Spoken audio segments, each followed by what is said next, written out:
복된 주일 2부 예배 주시는 하나님 말씀 함께 보도록 하겠습니다. 오늘 주시는 하나님 말씀은 구약 성경 룻기 4장 13절부터 22절까지의 말씀입니다.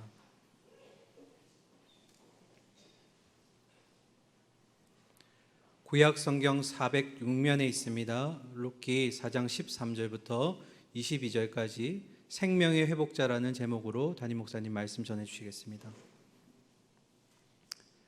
교독하도록 하겠습니다. 13절입니다. 이에 보아스가 룻을 맞이하여 아내로 삼고 그에게 들어갔더니 여호와께서 그에게 임신하게 하심으로 그가 아들을 낳은지라. 여인들이 나오미에게 이르되 찬송할지로다. 여호와께서 오늘 내게 기업 물을 자가 없게 하지 아니하셨도다. 이 아이의 이름이 이스라엘 중에 유명하게 되기를 원하노라.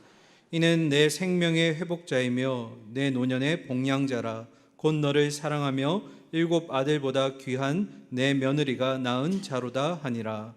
나오미가 아기를 받아 품에 품고 그의 양육자가 되니 그의 이웃 여인들이 그에게 이름을 지어주되 나오미에게 아들이 태어났다 하여 그의 이름을 오벳이라 하였는데 그는 다윗의 아버지인 이새의 아버지였더라.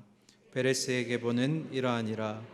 베레스는 헤스론을 낳고 헤스론은 람을 낳았고 람은 암미나답을 낳았고 암미나답은 나손을 낳았고 나손은 살몬을 낳았고 살몬은 보아스를 낳았고 보아스는 오벳을 낳았고 오벳은 이새를 낳고 이새는 다윗을 낳았더라. 아멘.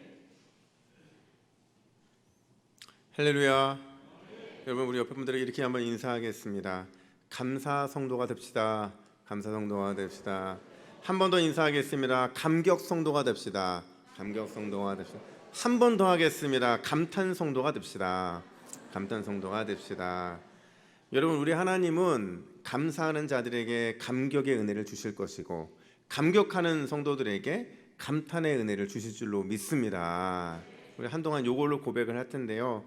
기도할 때마다 그렇게 기도하십시오. 하나님, 제가 오늘 감사해서 내일 감격하게 하시고 내일 감격해서 주님의 놀라운 은혜에 감탄하는 삶을 살아가게 하여 주옵소서. 저희가 기도한 대로 이루어질 줄로 믿습니다.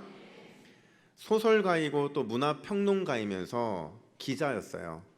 김훈이라는 작가가 있는데 그 작가가 오늘날의 현 시대에 대한 부분들을 설명하면서 밥벌이의 지겨움이라는 책에서 이렇게 이야기를 합니다.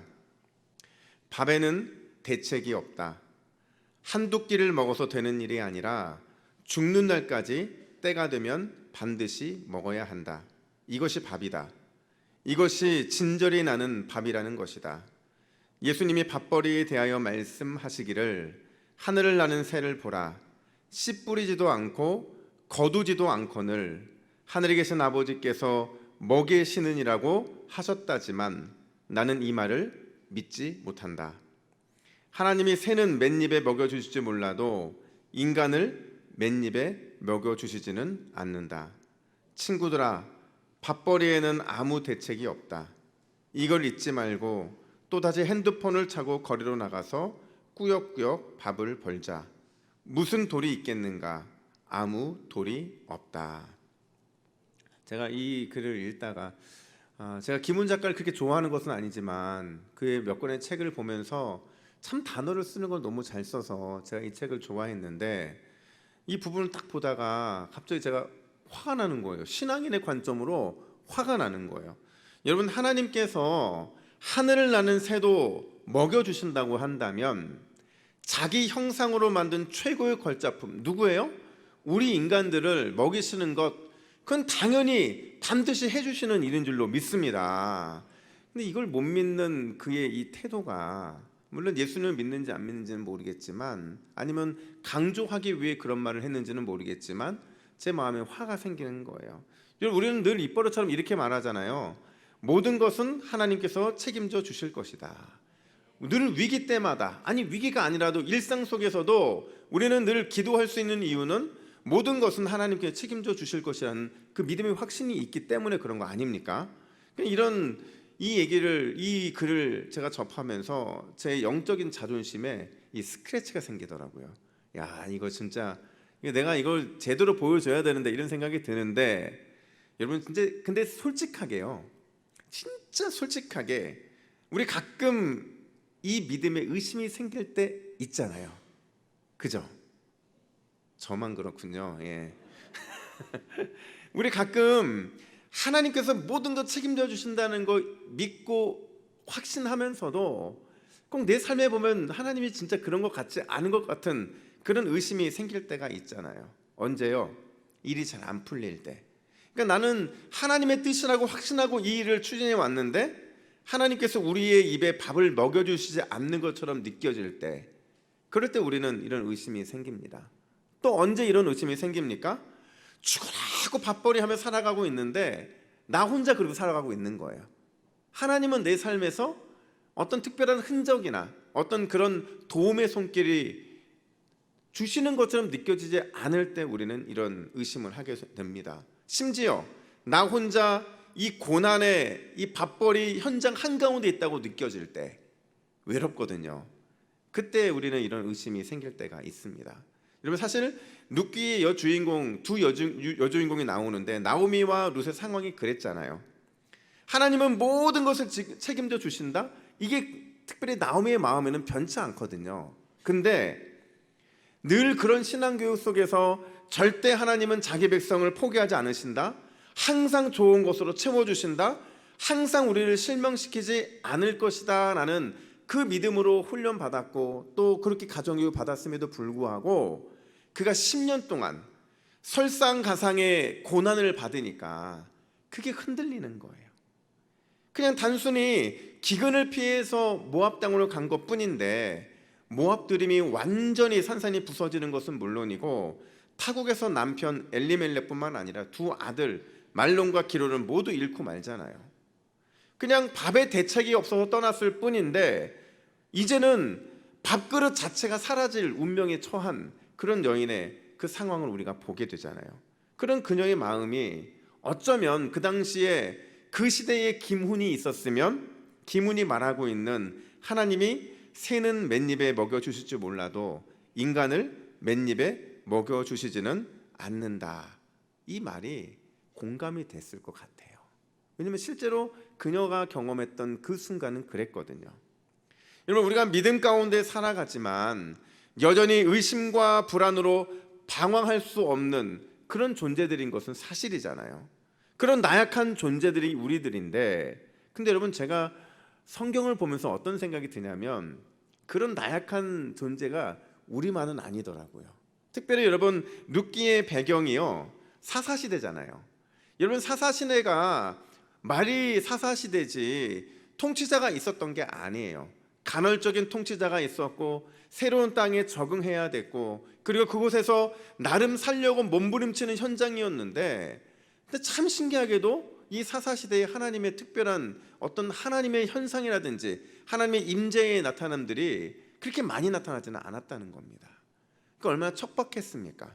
암울하고 어두운 시대를 정면 돌파한 그 믿음의 거장들이 우리의 눈으로 봤을 때는 그들의 믿음의 거장들이지만 그 당시에 이들은 자신이 믿음의 거장들이라는 사실을 인식도 하지 못한 채 어쩌면 우리보다 더 의심과 불안의 삶을 살았던 사람이 아니었을까 하는 생각들을 하게 된다라는 거예요. 아마 그래서 룻기가 필요했던 것 같아요. 아마 그래서 룻기의 결말, 어쩌면 그들의 의심과 불안한 삶에 대한 한 줄기의 소망, 한 줄기의 그 소망의 빛이 되기 위해서 룻기가 필요하지 않았을까 하는 생각들을 하게 된다는 겁니다. 여러분 사실 룻기는요 참 재미있는 구조를 가지고 있는 책이에요. 제가 오늘이 사실 룻기 마지막이거든요. 제가 룻기 마지막을 이렇게 준비하면서 다시 앞 1장부터 쭉 읽다 보니까요 룻기에 지금까지 보이지 않았던 구조가 보이는 거예요. 그게 뭐냐면 1장에서 시작된 이 스토리가요 이 마지막 4장에 이르게 되면 뭘 말하고 싶은지를 알겠는 거예요. 그 주제가 확 드러나는 겁니다. 죽음에서 생명으로 텅 빈 삶에서 채워지는 삶으로 끝을 맺는 것, 그게 바로 룻기의 핵심적인 주제인데 근데 구조가 아주 기가 막힌 게요 앞 1장과 4장이 이렇게 굉장히 뭐라고 하죠? 앞뒤가 딱 맞아떨어져요. 1장 1절부터 5절에 5절을 할애해서 나오미의 이 텅 빈 삶을 보여주면서 동시에 가족의 죽음을 이야기합니다. 그리고 마지막 4장 18절부터 22절도 딱 5절을 할애해서 생명의 태어남, 누가 누구를 낳고 누가 누구를 낳고 이런 족보 이야기가 언급되고 있다라는 거예요. 뿐만 아니라 1장에서는 빈털터리 인생이었던 그의 인생이 4장에서는 모든 것을 회복하고도 남는 인생이 되었다라는 거죠. 아들도 마찬가지입니다. 1장에서 죽었던 아들이 4장에서는 태어나는 아들로 바뀌게 되는 거죠. 죽음에서 생명으로, 텅 빔에서 채워짐으로 끝을 맺고 있는 게 바로 이 룻기의 핵심인데, 여러분 그냥 해피엔딩이잖아요. 해피엔딩이면 우리가 박수치고 야, 이 룻기는 역시 하나님은 역시 대단하셔, 하나님은 믿을만해, 이렇게 끝을 맺는 것도 좋겠지만 진짜 우리에게 중요한 건 뭐냐면 무엇이 이런 결말을 만들어냈느냐 하는 거예요. 무엇이 이런 역전을 가능케 했느냐라는 거죠. 더 나아가서 무엇이 의심과 불안의 시대를 살아가고 있는 우리를 견디게 만들고, 우리 역시도 룻기에서 말하고 있는 1장의 삶에서 4장의 삶으로 그 변화되는 인생, 역전하는 인생, 그런 결말을 맞이하게 만들 수 있겠느냐 하는 것이 우리의 관심의 주된 관심이 되어야 된다라는 거죠. 과연 여러분 무엇이 이런 결말을 만들어냈을까요? 첫 번째로, 그래도 하나님은 늘 옳다라는 그런 믿음의 확신이었다라는 겁니다.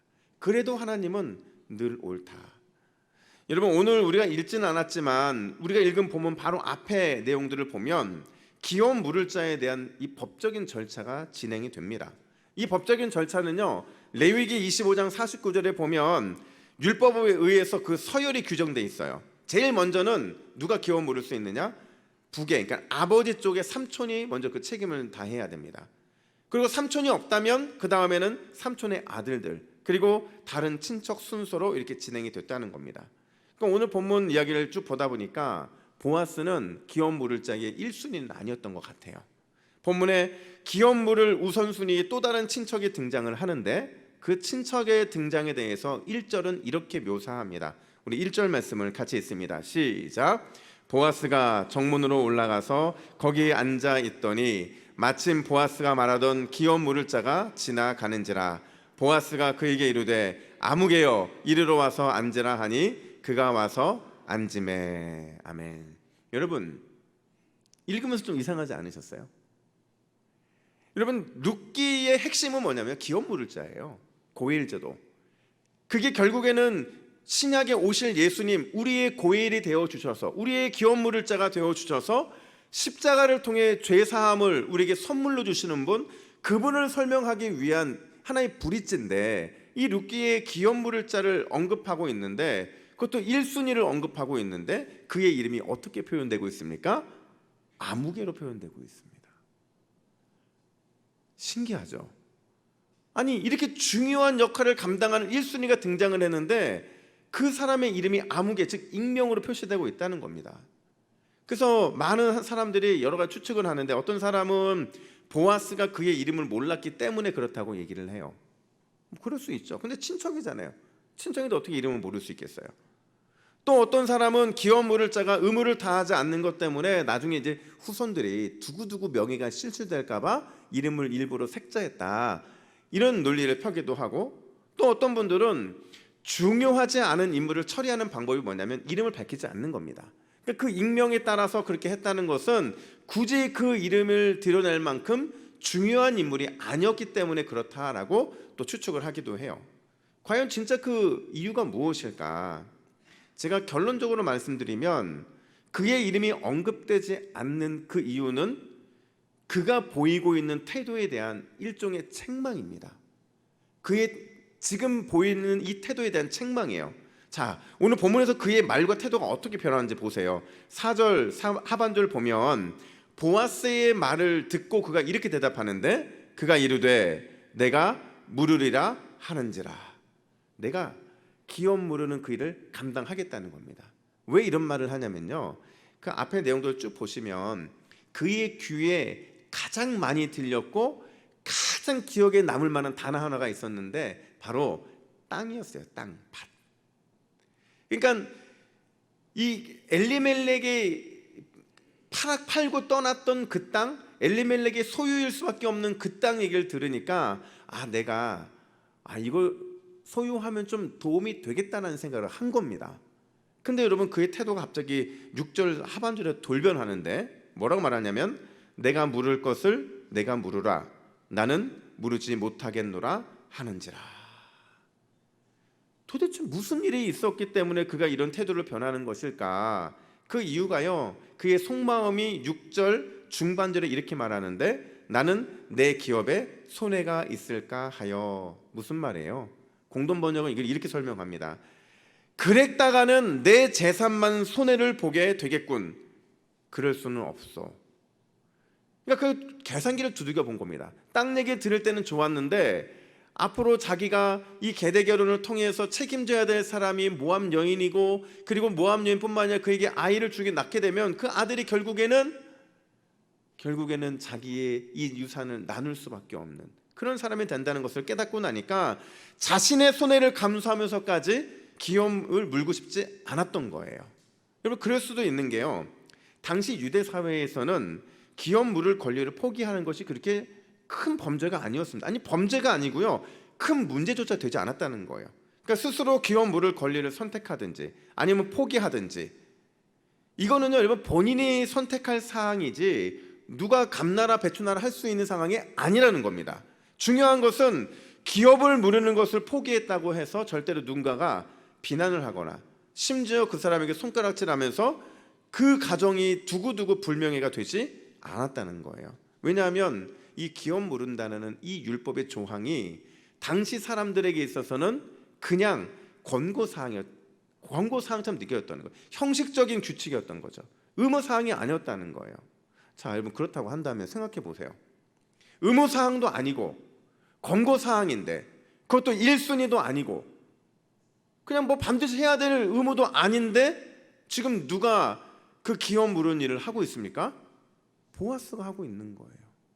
보아스가 굳이 하지 않아도 되는 1순위도 아니고, 그렇다고 자신의 삶에 어떤 특별한 유익이 되는 것도 아닌데 굳이 손해를 감수하면서까지 기업을 물을 그 이유가 무엇이냐는 겁니다. 여러분이 보아스 같았으면 그렇게 하시겠어요? 여러분이 보아스라면 내 손해를 감수하면서까지 기업을 굳이 물으려고 하겠냐는 거예요. 내 다음에 또 누군가가 있는데. 그럴 이유가 없었다는 거죠. 근데 제가 13절을 딱 보는 순간 역시 보아스이기 때문에 이런 선택을 했구나 하는 사실 생각이 들더라고요.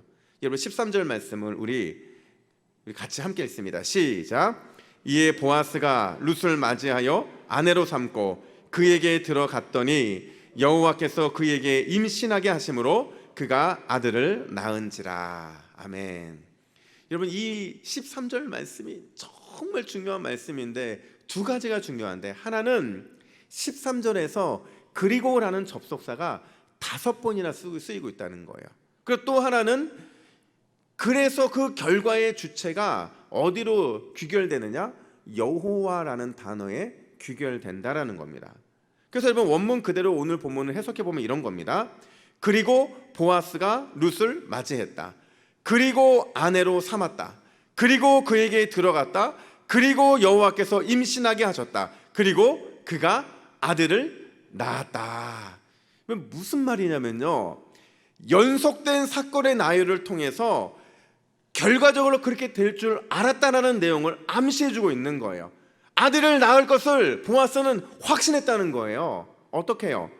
여호와가 그 모든 일하심의 주체여셨기 때문에 그렇다는 겁니다. 여러분, 다시 정리해보면 이런 겁니다. 한마디로 보아스는 하나님은 늘 옳았기 때문에 지금도 옳을 것이고 결국 내 인생에 옳은 분으로 작용할 것이라는 믿음의 확신이 있었던 거예요. 반면에 이 기업물을 1순위였던 익명의 아무개는 어떻습니까? 그런 믿음이 없었던 거예요. 그냥 인간 계산기만 두들겨 본 거죠.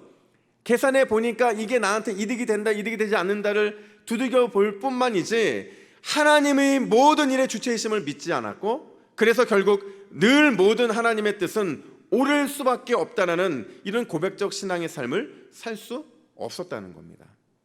보아스는 그런 삶을 살았고, 그리고 익명의 암흑원은 그런 삶을 살지 못했어요. 우리는요.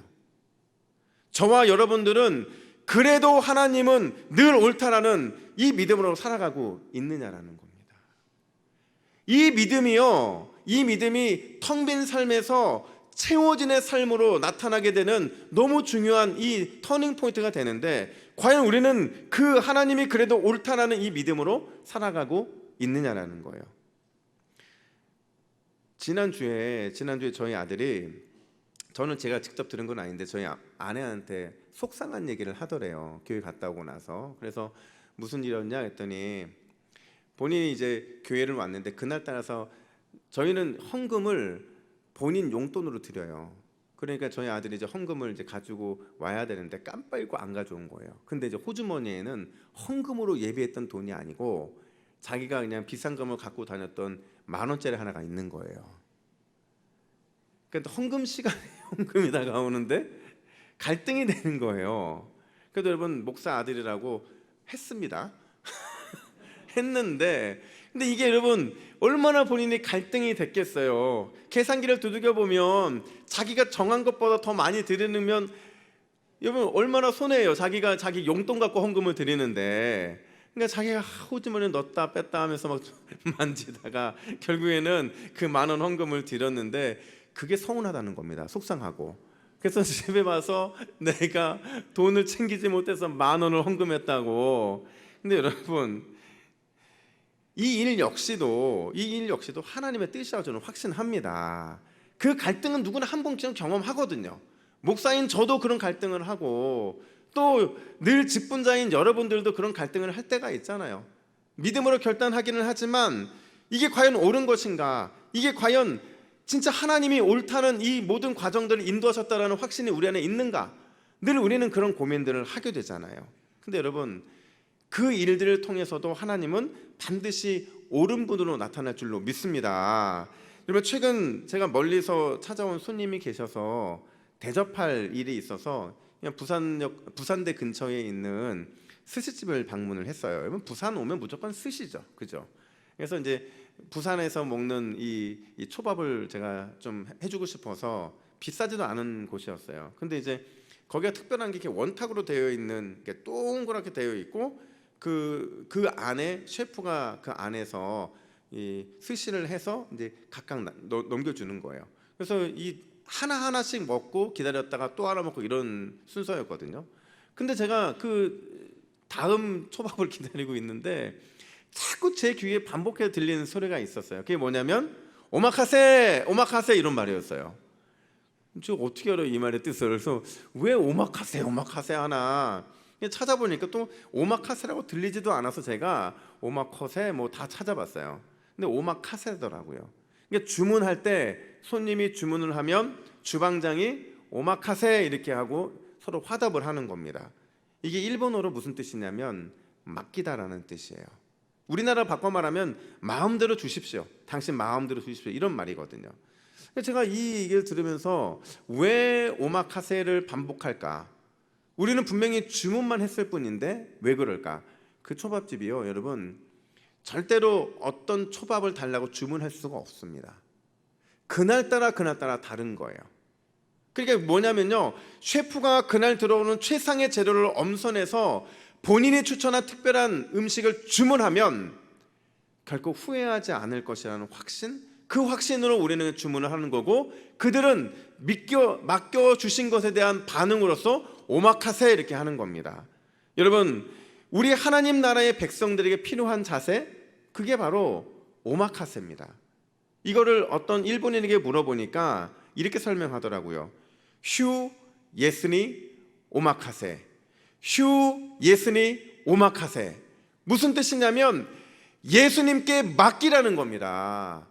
주님께 맡기라는 거예요. 왜냐하면 그분은 항상 옳았고 또 늘 옳을 것이기 때문이라는 거죠.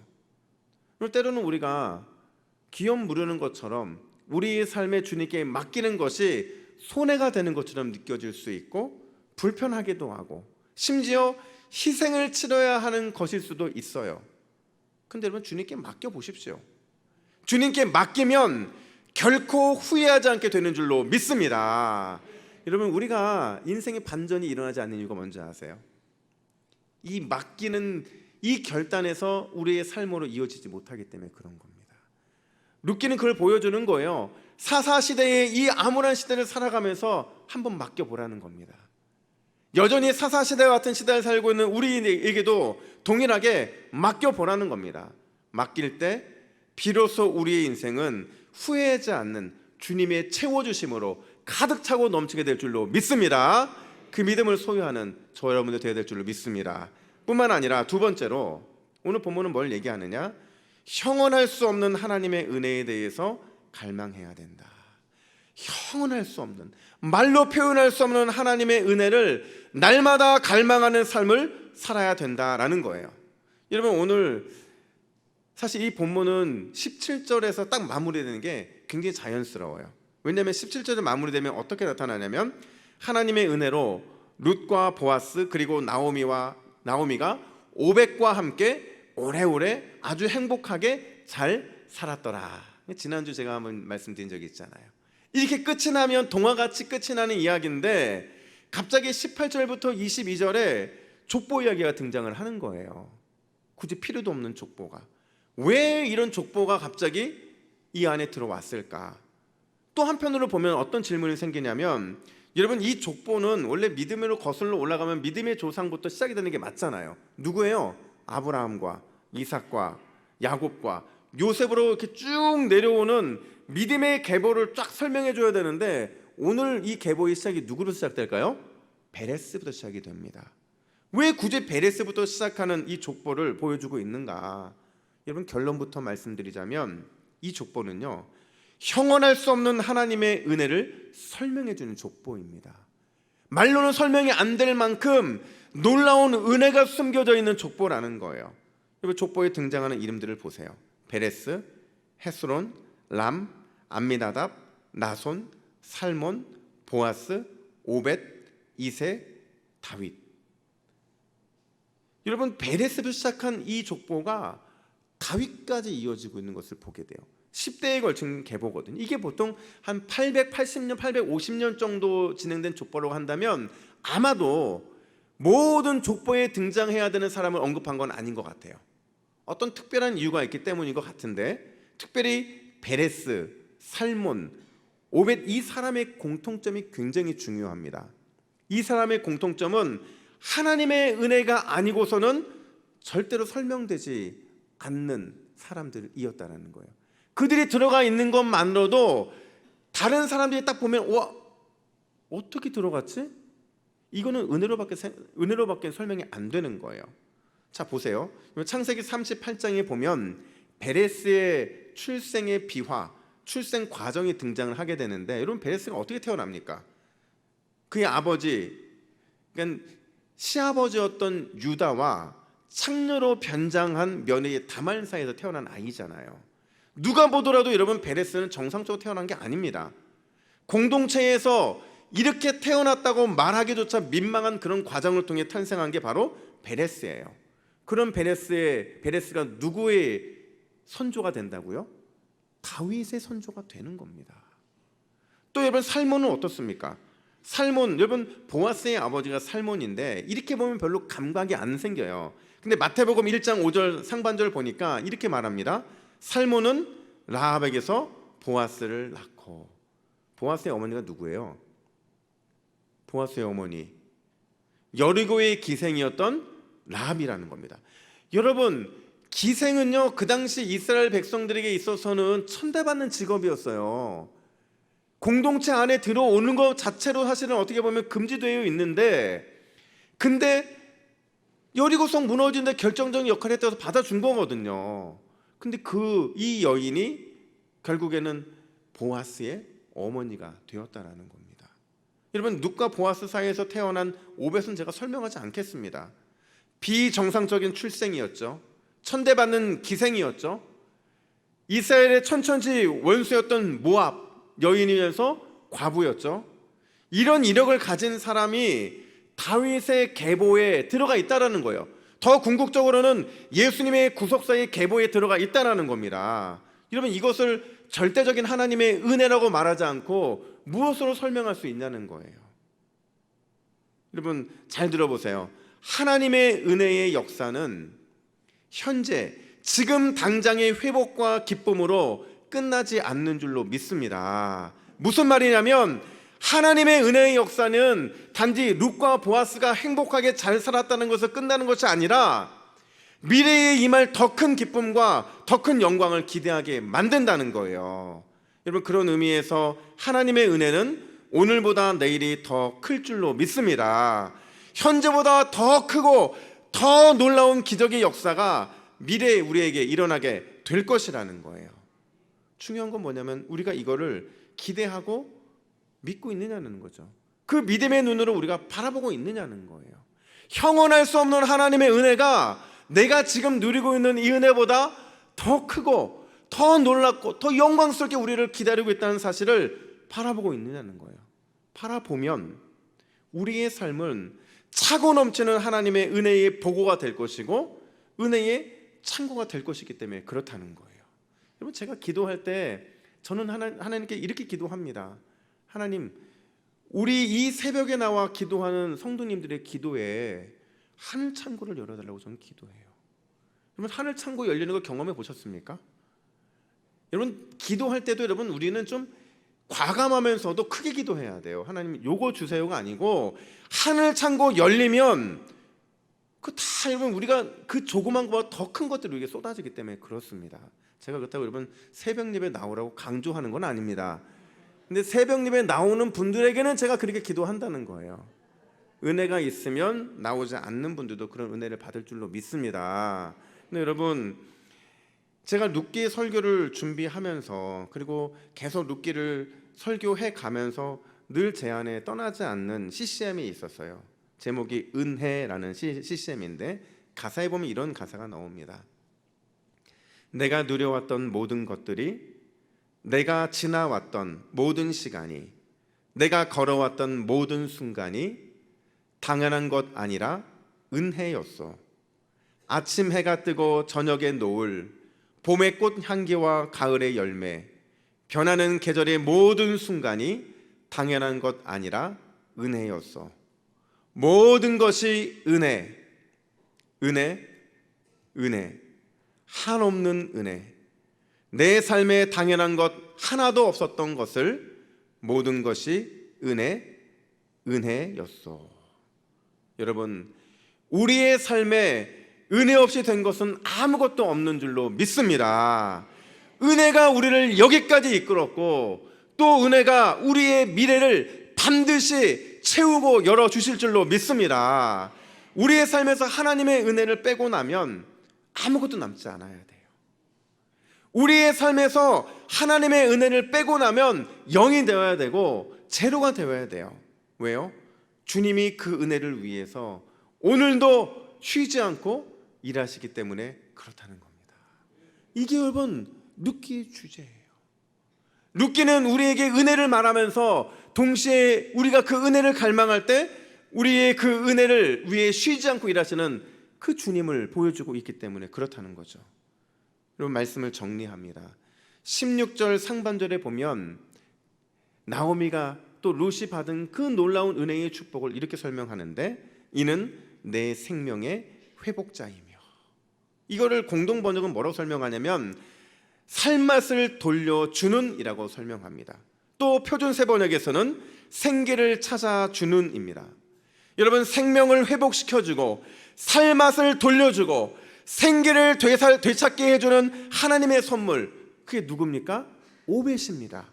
그 오벳을 나오미가 어떻게 했다고 말하고 있냐면 16절 상반절 보니까 나오미가 아이를 받아 품에 품었다 이렇게 말을 해요. 품에 품었다는 게 뭐예요? 드디어 텅 빈 삶에서 체험의 삶으로 변화되었다는 겁니다.